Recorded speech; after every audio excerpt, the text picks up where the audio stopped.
Okay, they tell us that there's 3 real solutions. One is 0. We're supposed to find the other 2.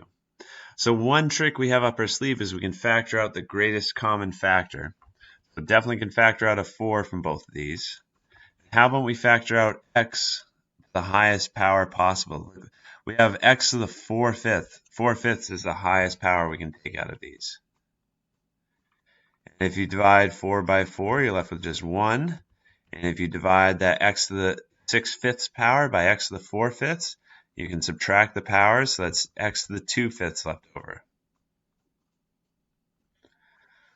Then 16 divided by 4 makes 4, and we factor out the x to the 4/5, so we're all done there.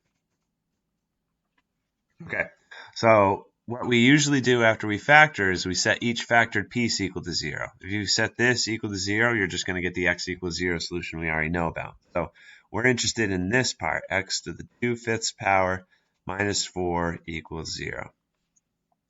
So in order to get x by itself, let's add that 4 to both sides.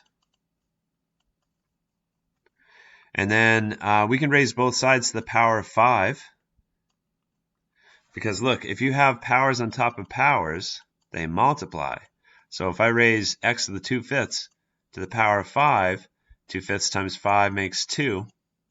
So it gives us x to the second, something easier to work with. So I'm raising both sides to the power of 5.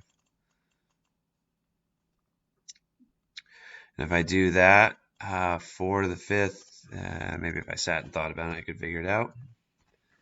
1024.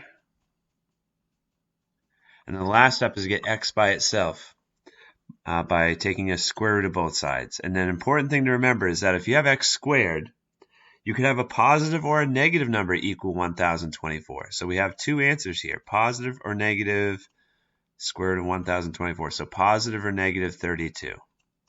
Those are our other two solutions. And you can plug those in for x and see that it makes the left side equal to 0.